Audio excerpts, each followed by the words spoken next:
Good afternoon. I'm Martha Minow, and as the Dean of Harvard Law School, it gives me enormous pleasure to welcome you as we gather to honor Adriaan Lanni on her appointment as the Turov Gluck Professor of Law.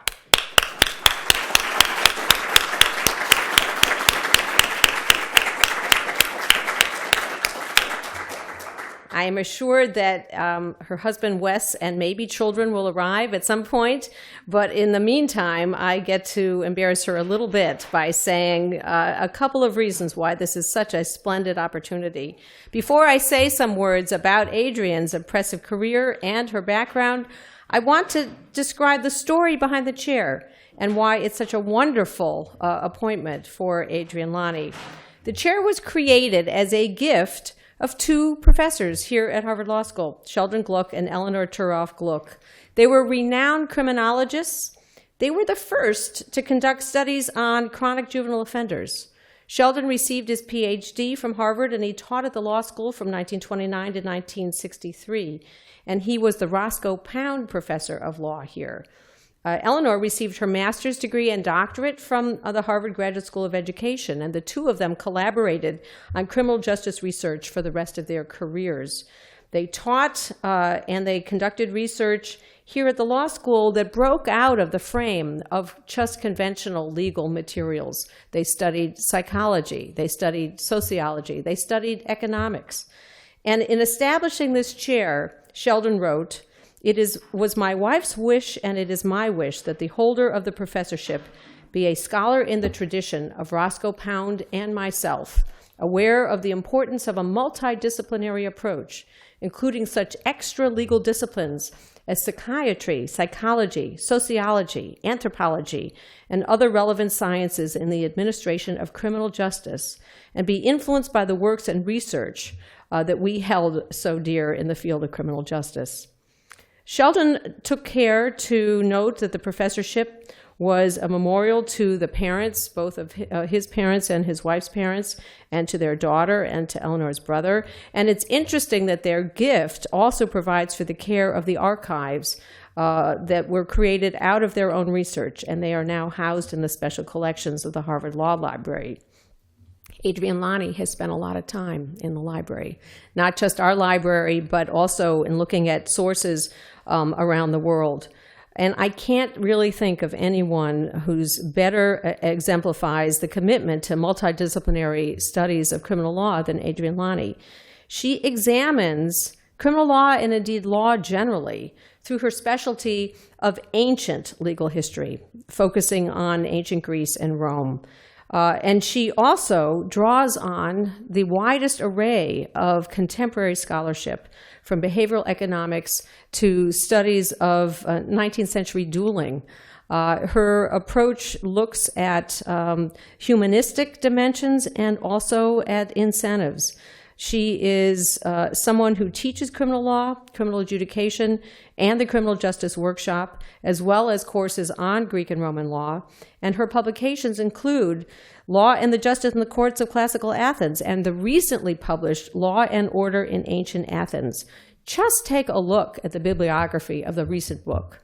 You will be stunned by the range of learning and knowledge and the fundamental questions that the book itself poses about what does a normative system looks like, particularly one that doesn't have a lot of enforcement power. How can the forces of a society be marshaled to create law and order in a very, very different way than a state like ours that relies on mass incarceration, for example. Before joining the law school faculty in 2005, we actually met each other. A few years before that, when she became a junior fellow at the Harvard Society of Fellows. And Adriaan had clerked for Judge Stephen Reinhart of the Ninth Circuit Court of Appeals, and also for Justice Dana Fabe of the Alaskan Supreme Court. And in her acknowledgments in her book, Law and Justice in the Court of Classical Athens, Adriaan writes that her approach to all legal questions reflects the influence of working for those two great judges. She also acknowledges the influence of her father, a union leader, who pointed out to her at an early age the distinction between law and social justice, which really is a central theme of that book. She received her bachelor's summa cum laude in classical civilization from Yale, MPhil in classics from Cambridge University, where she was a Marshall Scholar. Her JD is from Yale Law School and her PhD from University of Michigan, and we are so lucky we were able to woo her into law teaching and to come here. Her work focuses on law and society in classical Athens and well beyond. She compares ancient and modern doctrines to provide what she calls a source of constructive imagination for modern policy makers. And she hopes to explore what truly popular justice looks like. Scholars have described her most recent book with extraordinary praise. The phrases are masterful, groundbreaking, deeply textured. Now I'm really embarrassing her. Okay. And I just have to note that along with all of her deep scholarship on classical law is her work on contemporary criminal procedure.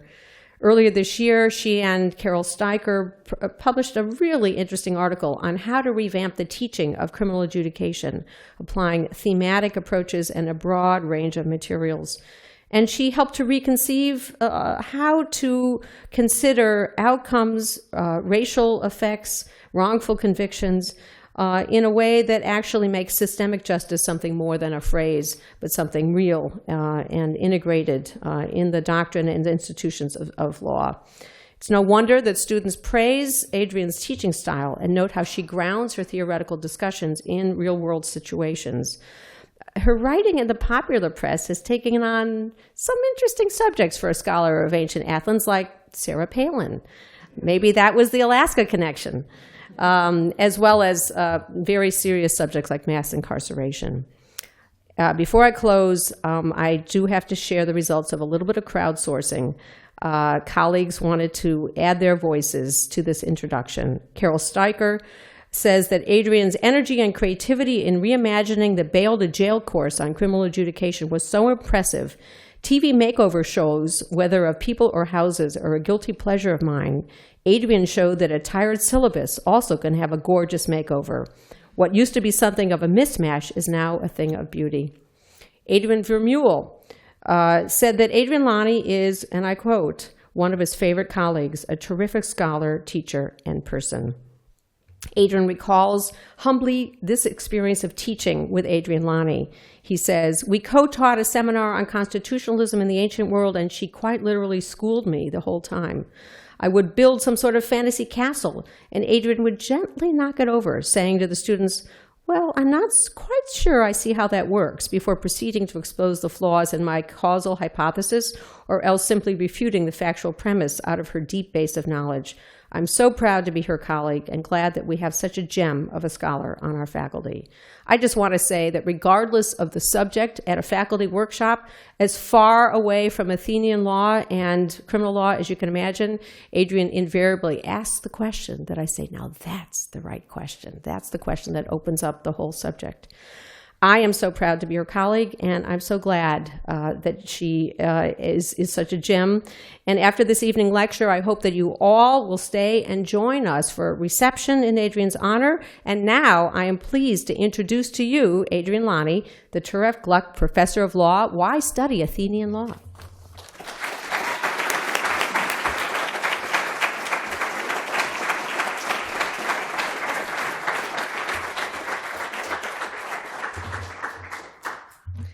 So at lunch today, Martha promised she wouldn't embarrass me too much. I don't think she lived up to that promise. But thank you for that incredibly generous introduction. And I'm really grateful for all your mentorship over the years, starting, as you say, many years ago before I even joined the faculty. So when I was a PhD student, I studied Eleanor Turef Gluck and Sheldon Gluck. And I'd like to think of my research as a form of legal sociology. So I'm particularly happy to have a chair that bears their names. I'm also thrilled to follow in the footsteps of my colleague Alan Stone, a rare combination of a scholar respected by specialists who's also made a mark on the wider world. Now, most of my research involves applying ideas in modern legal theory and sociology to help us better understand Athenian law and society. But today I want to focus on going in the other direction. What can we, as modern lawyers and democratic citizens, learn from ancient Athens? Now, I was drawn to think about this question in a systematic way because the study of humanities, including the study of the past for its own sake, has been in crisis for a long time.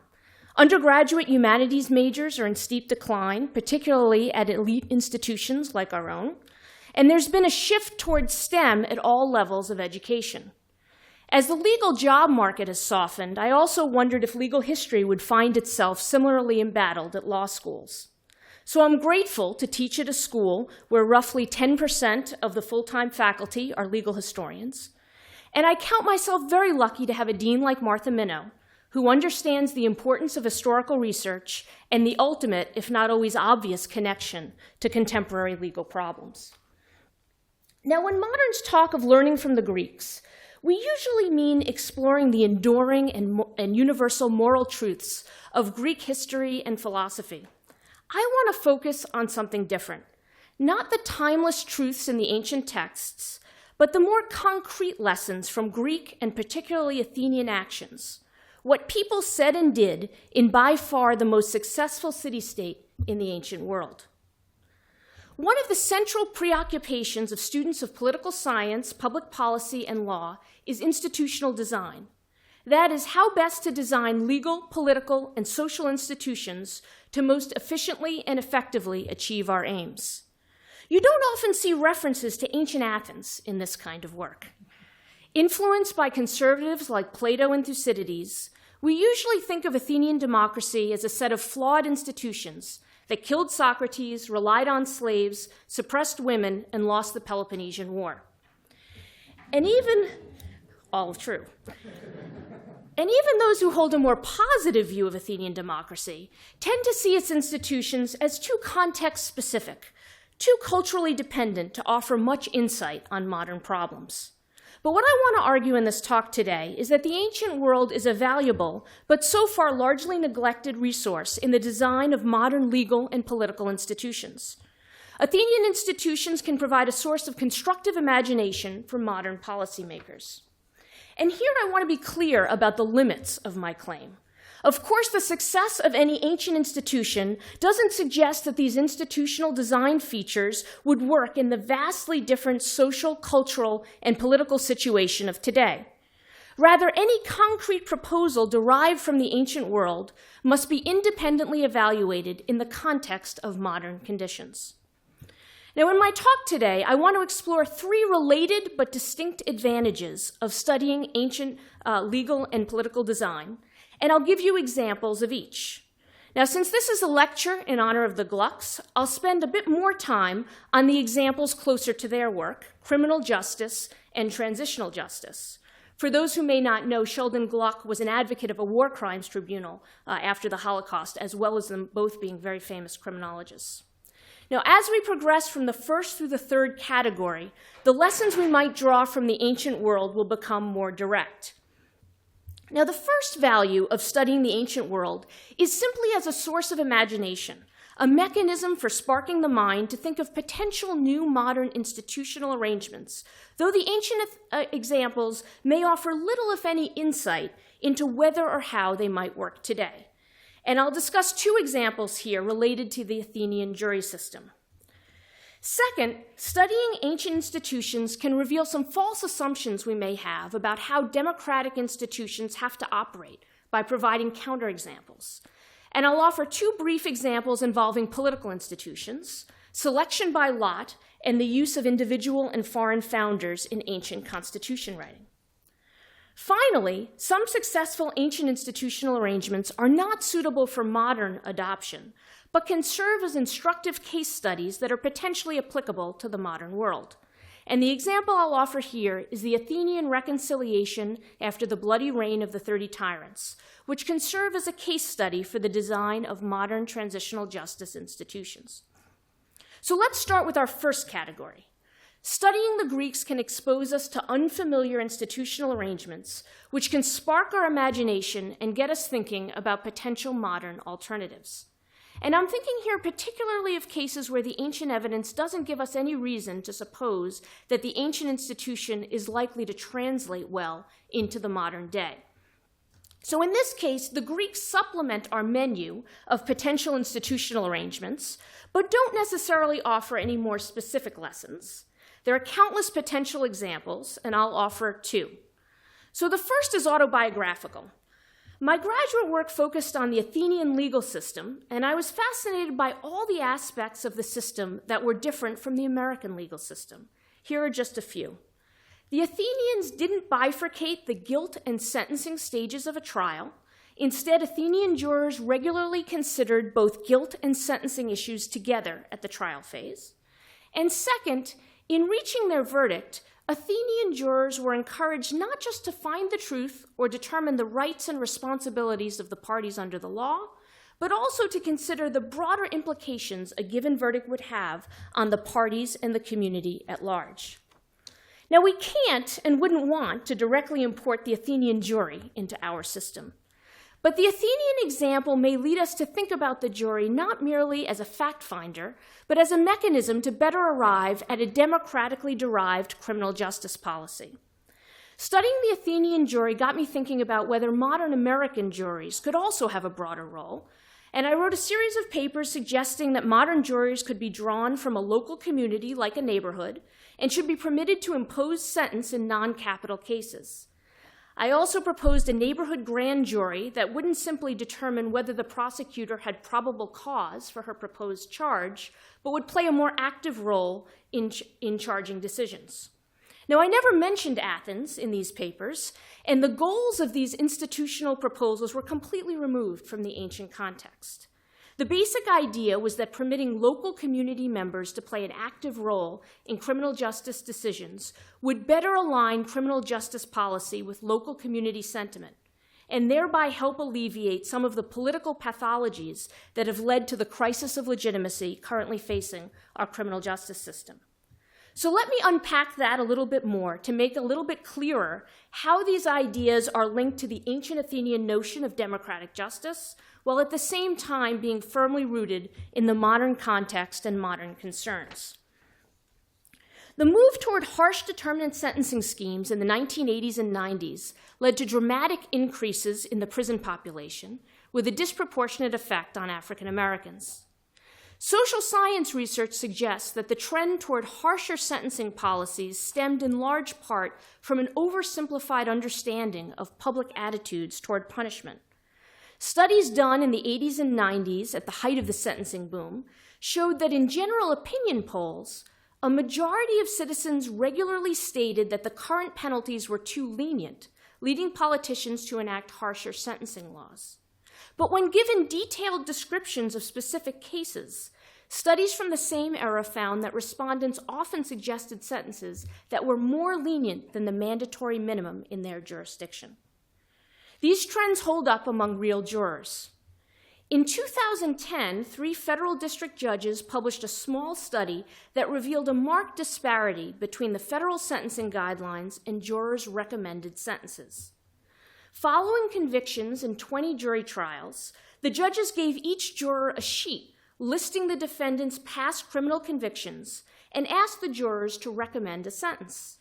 The low-end punishment provided for in the guidelines was in each case almost 5 times higher than the median juror's recommended sentence. 92% of jurors recommended a sentence below the guidelines minimum.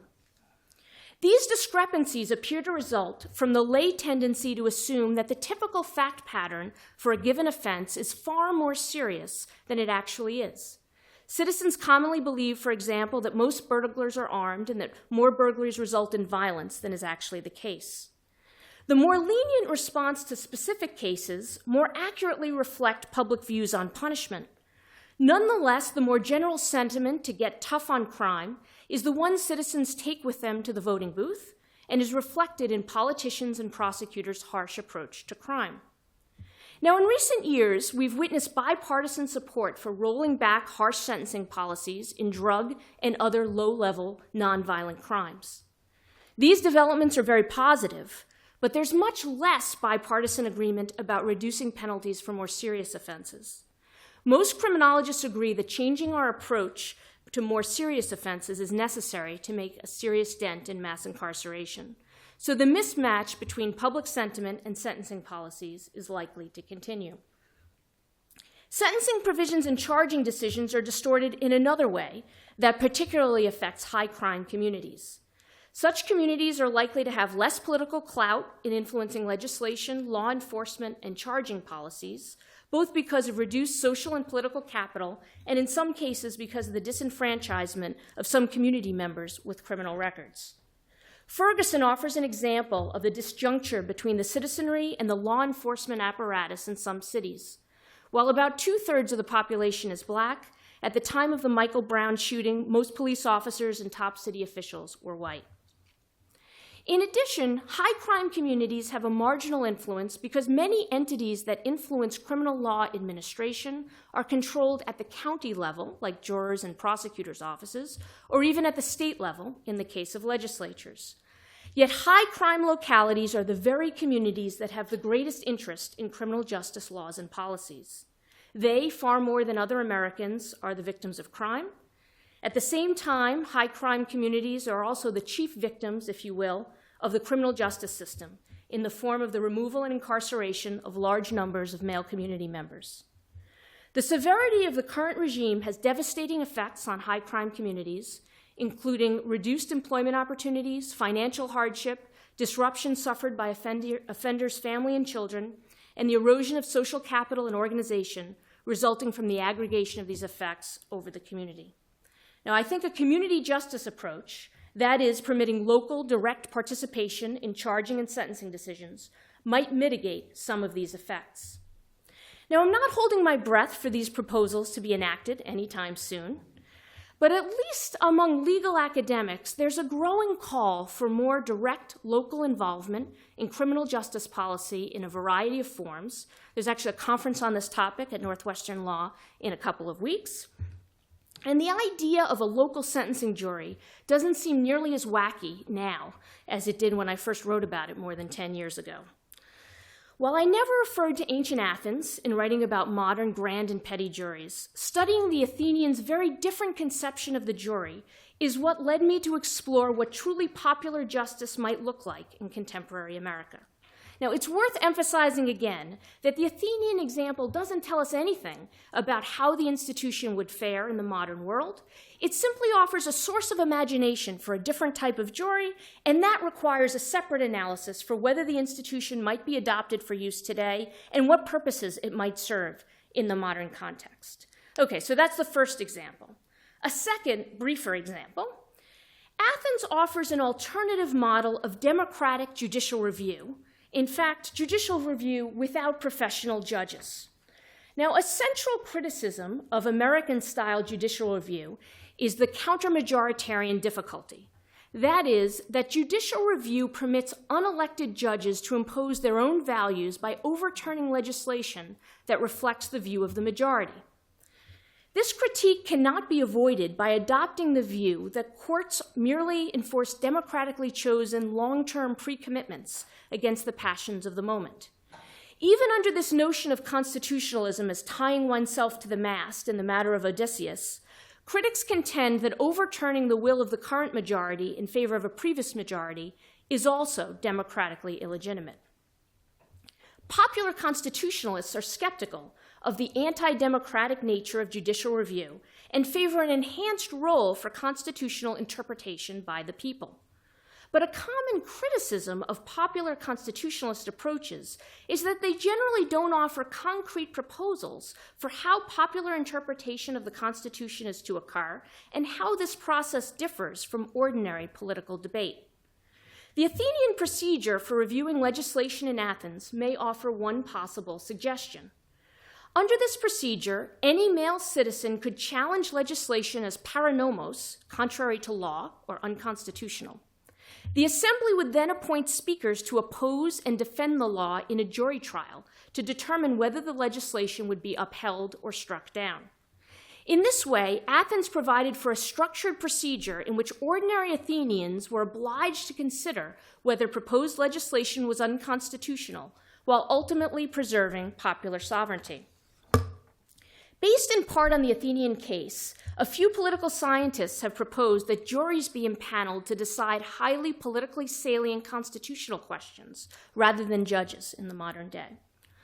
Now, of course, the Athenian context is too different here to offer any concrete lessons about the advisability of this procedure in contemporary America. The Athenians didn't have the same idea that we have of a binding higher law, and in general, in Athens, law was a much looser, less technical concept than it was today. It's also true that their juries for the jury trial would be about 501 people, which is a much broader swath than what we would think of as a jury deciding a constitutional question. But the Athenian case gives one example of how it might be possible to operationalize the idea of popular constitutionalism. The separate inquiry of whether this would be a good idea in the modern context remains, and I confess I haven't thought about this deeply enough to really have a view on that question. Okay, so those are two examples of our first category, how Athenian law can spark the imagination for new institutional forms. Now I want to move to the second category of lessons we can learn from the ancients. The claim here is that studying the Greeks may reveal some false assumptions we have about how democratic institutions have to work. And I'll provide two brief examples from Greek political institutions. The first very brief example has nothing to do with my own work, and it's well known among classicists, but I'm not sure that it's widely appreciated by modern lawyers. In the modern world, democracy and elections are nearly synonymous. Free and fair elections are considered an essential step for emerging democracies, and elections play a major role in every modern democracy. Yet in the ancient world, elections were not considered democratic at all. For the ancients, elections were aristocratic, literally rule by the best, aristos. Only selection by lot from the citizenry constituted a truly democratic form of government. In Athens, most magistrates were chosen by lot and served one-year terms. Now, I'm not advocating for a return to selection by lot. The important point is that studying the ancient world makes us realize that elections aren't a necessary element of democracy, and it opens up a space to consider whether alternative mechanisms for choosing officials might make sense in some circumstances. The second illustration of this second category comes from an article on ancient constitutional design I wrote with my colleague, Adriaan Lanni. And despite his very nice words about me, we joke about this, but I consider him Adriaan the Greater, and I'm Adriaan the Lesser when we work together. Now, the modern method of designing a constitution is by a large committee of citizens, but there's nothing inevitable about that approach. Ancient Greek city-states regularly asked an individual, and sometimes an individual from a foreign state, to write their constitution for them. From a modern mindset, the idea of a single founder or a foreign founder may seem incompatible with the idea of a democratic constitution. But in the wave of constitution writing by the lawgivers in Greece in the 7th and 6th centuries BCE, every case we know about used a single lawgiver, and about half the city-states we know about appointed someone from another city to write their laws for them. Now, I should be clear that I'm using the word constitution here only in a very broad sense. Although the lawgivers' enactments were not complete, comprehensive statements of the city-state's governing principles, they were in many cases the first systematic attempt to set forth in writing the community's norms and institutional structures, and they were viewed by later generations as the founding of their legal and political order. So in this sense, the early Greek lawgivers can be seen as engaged in a project of constitution making. Now, I'm not arguing that the use of single or outsider founders in Greek constitutions suggests that these institutional design features would work today. And I'm not arguing that the use of a single founder or outsider founder is preferable in all or even most situations. But there's a tendency to dismiss the idea of a single founder or a foreign founder out of hand as unthinkable. The Greek counterexample suggests that these arrangements should at least be considered as possibilities in contemporary constitutional moments. In our article, Adriaan Lanni and I discuss the various advantages and disadvantages of individual and foreign founders. For today, I want to mention just one point that may be counterintuitive. Although a single founder system may appear to provide less representation of different viewpoints and interests, it's possible that constitutions written by individuals may actually do a better job of representing diverse viewpoints. The individual founder's reputation for fairness likely depends on coming up with outcomes that everyone can respect, rather than simply trying to cobble together a deal that can muster a majority. The focus on getting the necessary votes in a large body may actually cause individual citizens to feel as though their interests are less represented than in the case of a constitution produced by a well-respected individual whom they trust to consider all points of view, including minority points of view. Now, even assuming that the use of a single or foreign founder is theoretically preferable in some situations, is it imaginable that this design feature would be used today? It's true that the idea of an individual or foreign founder writing the Constitution would have been unthinkable in the US founding because the Revolutionary War was about the right of self-government. But this focus on our own history may create undue skepticism about the possibility for sole or foreign founders in a modern constitutional democracy, especially now that liberation from a colonial power is no longer the most common reason for writing a new constitution. My argument here is not that a single or outsider founder should be used in the modern day, just that the experience of the ancient Greeks demonstrates that these features are not inherently incompatible with democratic constitutionalism. So both these examples, selection by lot and the use of individual and foreign founders, demonstrate that our assumptions about what democracy has to look like may be overly narrow and invite us to expand the range of possible democratic institutional forms that we might consider. Okay, so now I'd like to turn to my third category of lessons from the ancient world. Ancient institutions that aren't directly translatable to the modern world, but that provide case studies that offer some suggestions for modern institutional design. And the example I want to use here is the Athenians' response to the atrocities committed during the reign of the 30 tyrants, which provides our first well-documented example of a self-conscious transitional justice policy in history. So let me give you a little bit of an overview of the case study in a nutshell, and then we'll step back and unpack it a little bit. The Athenians balanced retribution and forgiveness. An amnesty protected collaborators from direct prosecution, but in practice, private citizens could indirectly sanction even low-level oligarchic sympathizers by raising their collaboration in unrelated lawsuits, often brought years after the fall of the 30 tyrants. They also balanced remembering and forgetting.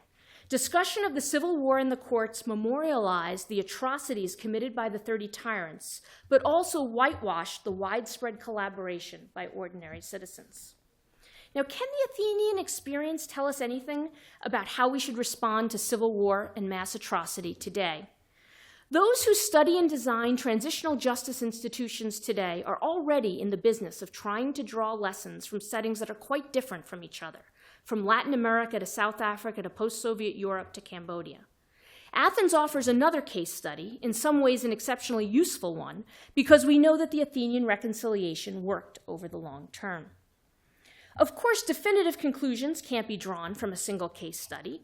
We'll see that the Athenians' idiosyncratic attitude toward the rule of law precludes the direct adoption of the Athenian approach, but we may be able to draw some mid-level observations from the Athenian case study.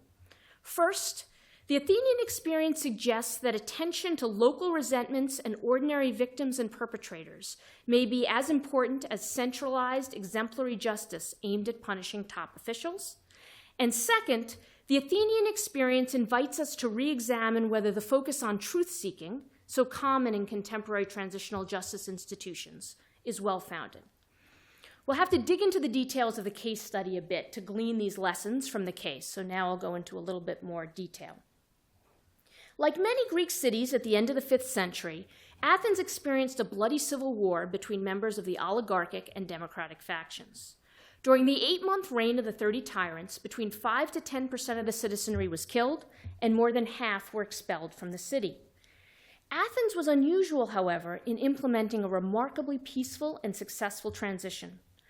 Under the reconciliation agreement, everyone except the highest officials in the oligarchic regime were given amnesty from prosecution based on their actions during the terror. I want to say a bit about how Athenian legal institutions helped foster reconciliation and a peaceful transition to democracy. Athens' unique legal culture permitted the amnesty to be implemented in a way that promoted unity while at the same time recognizing the need to avoid a sense of impunity for collaborators at the local level. There were two ways that the Athenian courts accomplished this mix of accountability and reconciliation. First, in the generation following the war, speeches in the Athenian courts helped cultivate reconciliation by creating a collective memory of the Civil War that downplayed the extent of collaboration and depicted the amnesty as exemplifying the Athenians' moderation and superior character. And here I'm drawing on several studies of court speeches after the amnesty, particularly the work of David Cohen and Andrew Wolpert. Second mechanism, through the use of character evidence in unrelated cases and challenges in the examination of incoming officials, the Athenian courts provided some measure of individualized accountability at the private level. Now, before I flesh out each of these two mechanisms in some more detail, I should make some more general points. The Athenian legal system performed these functions without any significant change in its design, which gave it an advantage over modern transitional justice institutions. Athenian courts were a more effective forum for the creation of collective memory than modern war crimes tribunals. In modern tribunals, the desire of prosecutors and judges to use the trial to create a shared understanding of the atrocity is inevitably constrained by the law's narrow focus on the conduct and responsibility of the individual defendants. Athenian court procedures, by contrast, could comfortably accommodate these non-traditional goals. Moreover, in the modern context, the creation of special transitional justice procedures inevitably raise questions of legitimacy for two reasons. First, they're often perceived to be politicized because they're often ad hoc institutions designed to address a specific political crisis. And second, some modern transitional justice institutions subject individuals to procedures and sometimes substantive legal standards that didn't exist at the time the conduct is later challenged. This is the retroactivity problem. Now with the creation of the ICC, the International Criminal Court, these concerns are eliminated, at least for those cases that come under its jurisdiction. Now, in contrast, Athens' legal response to the atrocities of the 30 utilized only pre-existing democratic legal procedures, precisely because these procedures could accommodate transitional justice goals, and so were not considered politicized in the same way that modern transitional justice institutions sometimes are. Now, those are some general points. Now on to these mechanisms in a little bit more detail. First, collective memory. The idea here is that the discussion of the Civil War in court cases helped promote solidarity by constructing a shared understanding of the events. As several scholars have pointed out, in the years following the war, the Athenian court speakers constructed a misleading but unifying shared memory of the Civil War. Litigants took pains to focus blame narrowly on the 30 tyrants while downplaying the extent of widespread collaboration by ordinary citizens. The most striking example of this is the tendency of speakers to address the jury as if they all had been members of the resistance fighting in the Piraeus, when in fact only a minority could possibly have been. The second mechanism is indirect accountability. A recurring theme in studies of modern transitions is that many victims seem to get more satisfaction from punishment of local perpetrators than from broad-ranging investigations of wrongdoing or trials of high-level war criminals. A common complaint among modern victims is repeatedly seeing neighbors and coworkers who participated in the atrocities going about their lives as if nothing had happened. Because Athenian victims could indirectly sanction collaborators for their conduct during the oligarchy, the Athenians were able to minimize this so-called impunity gap at the local level. Collaboration with the oligarchy could be raised in court without violating the terms of the amnesty in two forms. First, as character evidence in an unrelated public or private lawsuit, and second, in the examination of incoming magistrates. This second form shares some similarities with modern forms of administrative justice, such as denazification in Germany and lustration in post-communist Europe. Athens' indirect accountability mechanisms reduced victims' worry about impunity, but didn't go so far as to alienate all former collaborators with severe sanctions. Most collaborators were likely to be selected by lot for office or to face litigation at some point in their lives, leaving them vulnerable to attacks based on their conduct during the oligarchy. Even the awareness that those who had collaborated under the oligarchy might face indirect sanctions in court at some later time may have tempered victims' sense of impunity. At the same time, this mechanism of indirect sanctions was self-limiting in that collaboration only became an issue in court if a victim or an enemy brought it up. Victims who needed to air their grievances against a particular collaborator were given the opportunity to do so, but there was no attempt to systematically stigmatize or exclude from office all those who had participated in the oligarchy. Perhaps most importantly, wide-ranging examination of litigants' and prospective magistrates' character was routine in the Athenian courts. Defendants wouldn't experience discussion of their conduct under the oligarchy in court and any resulting indirect sanctions as a specific act aimed at former collaborators, but as standard operating procedure in the courts. Okay, so Noah, what about the lessons we can learn from this case study? The wholesale adoption of Athenian practices is obviously not in the cards, particularly since the absence of a rule of law is a feature of the system rather than a bug. But I think there are still some lessons that we can take from the Athenian experience. First, local complaint procedures may be as important as the more centralized systematic schemes directed by public officials that tend to dominate contemporary transitional justice institutions. In contrast to centralized schemes that try to get the top officials, the Athenian approach was flexible and bottom-up. The Athenian experience is in keeping with some recent research on contemporary transitions that victims often find investigations of local low-level perpetrators more satisfying than punishment of high-level offenders. The Athenian experience doesn't recommend a particular institutional design, but merely suggests that approaches that provide an outlet for local individual resentments can minimize the impunity gap created by selective justice, thereby fostering reconciliation on the local level. More controversially, the Athenian case casts doubt on the underlying assumption held by many who study transitional justice, the importance of establishing the truth behind mass atrocities. The recent proliferation of truth commissions is indicative of a widespread belief that investigating and recording how atrocities came about is an essential component of reconciliation. And yet, accurately assigning responsibility for atrocities committed during the tyranny played little role in Athens' spectacularly successful transition.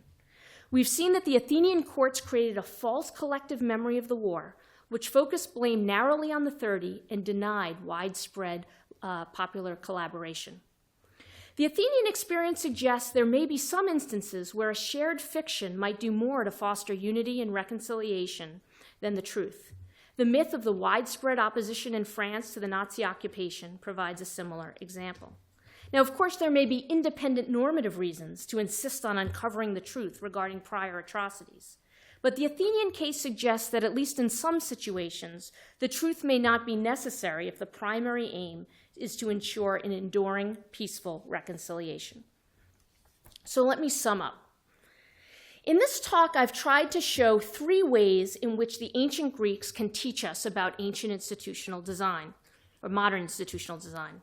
First, by adding to our menu of possible institutional arrangements.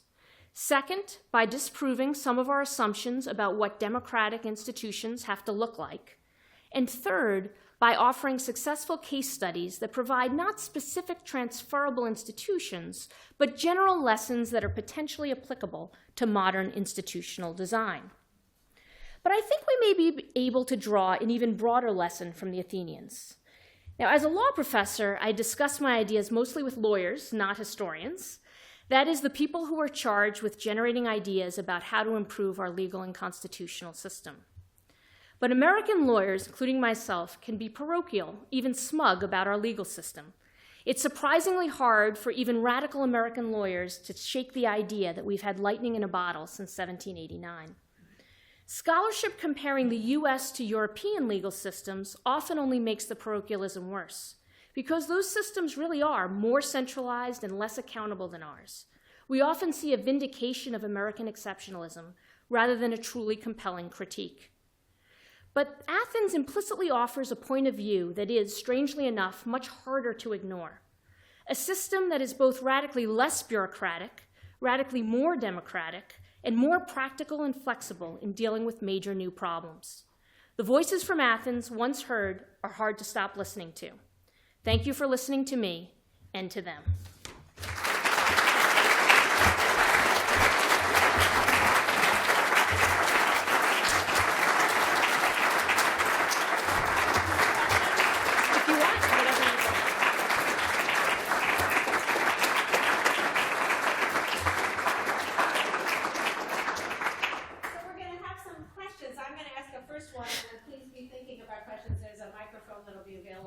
Adriaan, that was just splendid and such a fabulous example of both your own scholarship and your ability to draw the connections and challenge us.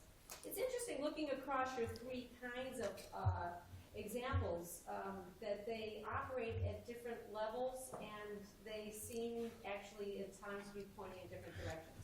Mm-hmm. So, for example, the contrast between the participatory large jury, on the other hand, the single founder. Mm-hmm. Another might be the tension between the local and then the emphasis on maybe some shared view about what a common narrative would be that's not about truth-telling. But at the same time, I wondered if one thing that connects them is something about a pedagogical dimension, something about they invite people to learn, to teach. So the selection by lot, for example, is an idea of participation, juries, participation, but also the narrative about how to deal with the past. There's something pedagogical, so I wondered if that's a connection. Yeah, absolutely. No, it's definitely true that the single founder, in fact, one of the things that I think is most puzzling is the idea that Athens, Solon was the single founder for Athens, and that they're a direct democracy, and yet they're always looking back to this individual founder, right, as to justify their laws. I think, the most important thing to draw from Athens is not that there's any direct format or institution or way of being or institutional design, but it more just starts us thinking about all different things. And so that's what I'm most interested in, rather than trying to actually get a sense of individuals or groups or how exactly do we think about this. So I'm always a little bit resistant to try to draw any lessons that are too direct, rather than just using it as a form of imagination.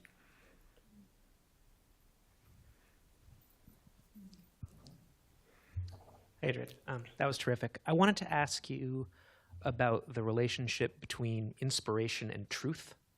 And the reason I'm asking this is when I think about your work, some of which I've had the opportunity to read, one of the things that you often do in the work is show how a lot of popular or even scholarly conceptions about the way Athens worked and the way Athenian legal institutions worked are not right. This is the direction you said at the beginning of the talk you normally go. And so I often think, when I think of like Adriaan Lanni's work, a lot of it is showing that these things that people kind of believe, the pictures they have in their head about how Athens worked, aren't actually right. And then your work goes in depth to show how they actually functioned. And so in light of this talk, that inspired a couple of questions, which may be different aspects of the same one. The first is, for purposes of drawing inspiration, for stimulating our imaginations, how much does it matter whether the stories we're telling about Athens are true or false? For your purposes in this talk, could we be learning just as much or the same kind of thing from the myths that your work demolishes as we do from the truths that you've uncovered? And what does that mean for how we think about this use of ancient Athenian law if the fiction could contribute in the same way as the fact? The second thing, and this is, again, it might be a different aspect of the same question, I'd be interested whether we can learn anything for our understanding of modern legal systems from the mistakes. That is, in seeing the ways that people have misunderstood the way Athenian legal institutions worked, can that shed light or call attention to the ways we may be systematically misunderstanding how our contemporary legal institutions work? Do you have examples of that, where in discovering either your own or others' mistakes or misconceptions regarding the ancient world, that actually kind of produces an aha moment about how we may be misunderstanding or perpetuating misconceptions about our modern legal world? Mm-hmm. Great. So those are two amazing questions, and Matthew is being he's not admitting that he's actually edited a lot of my stuff. He's one of the first people that I give my work to, and he's made it much better over time. So the first question is this question about it doesn't matter for what I'm doing in this type of project, which again is something that is a source of a public lecture, but not really what I write about most of the time. Doesn't matter whether any of these institutions are real or not. And I'm not sure, so I'm going to give a waffly answer. One is, at some level, it kind of doesn't matter. So the lawgivers, the legends of the Greek lawgivers in the 7th and 6th century, we actually know very little about them. We know most about Solon, but a lot of these other lawgivers are very mythical, and there's a lot of question about the facts. For my purposes, it sort of doesn't matter. What matters is there was an individual. They all are individuals. Some of them are foreigners. And the details of the stories don't matter so much for this, I would say.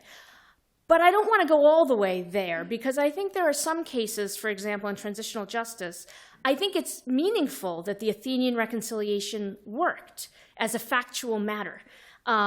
And that it worked in a way that wasn't just epiphenomenal to the courts. It wasn't just a balance of power. It was actually this sort of negotiation in the courts, at least I want to argue that caused the reconciliation to work. And it's not that the fact that it worked in Athens means that a similar thing will work today, but the fact that it was a truly, in truth, successful reconciliation, I think makes that a more interesting case study than it would be if it weren't. So that's a little bit of yes and no on both sides, I would say.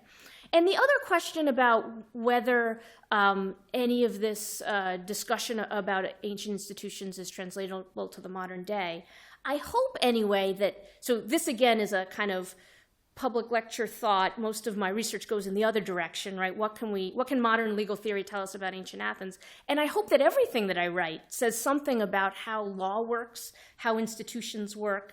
My latest book is about how the interaction between formal and informal means of enforcement in a society that's not close-knit but is larger. And I hope that some of that is translatable into how formal and informal mechanisms of enforcement work today in some way. So I hope there are lessons to come from those.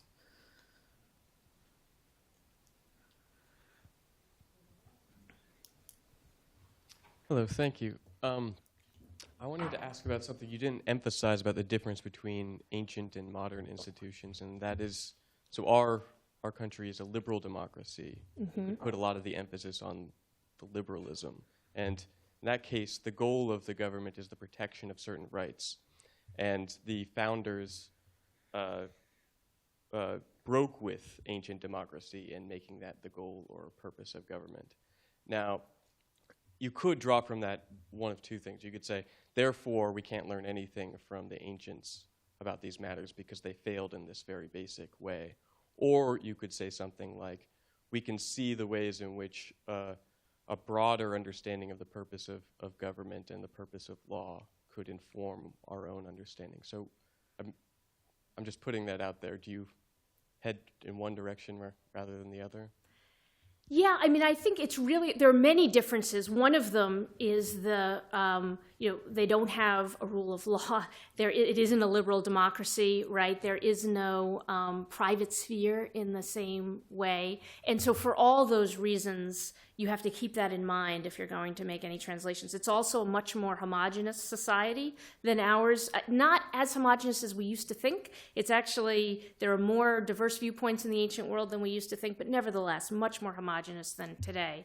So there are all these differences about how the democracy and the institutions work that you just have to take into account before you try to draw any lessons. Absolutely.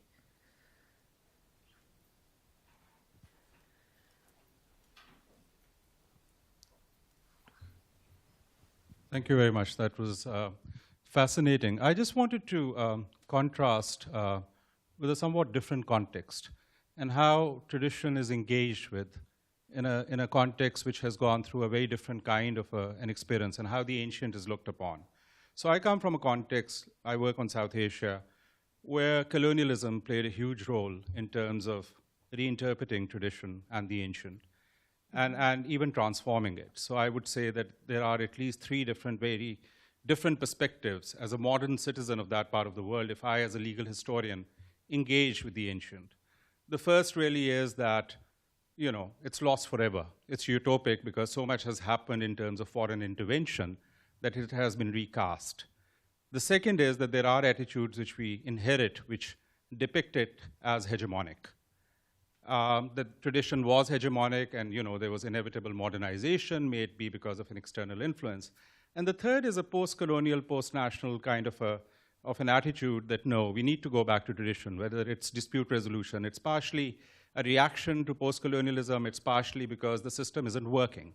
So very different kinds of obstacles to both legal historians engaging with tradition in terms of attitudes and philosophies, and also public policy specialists trying to draw any lessons from that, and the kind of oppositions which come from very entrenched judiciaries and bars, you know, who are opposed to it. So in your context, as a legal historian, and also looking at public policy implications, I would assume that the challenges would be very different from this, or are there similarities? Mm-hmm. Well, that's really interesting. I mean, I'm not sure that I see direct parallels. I mean, Athens was, of course, an empire, and so there are a few things you have to say right away, which is, was this Athenian experiment reliant on the fact that it was an empire? Was the Athenian experiment also even a democracy, given that we're talking about a small, you know, adult male citizens in a larger population dependent on slavery? So there are some parallels there. But in terms of trying to recover, it isn't the same sort of situation where it's hard to recover what the original legal system or norms are in the same way, I would say. Okay, so there's one thing we have not done, which is actually find the actual chair. And here it is, and I'm going to invite you to sit in it.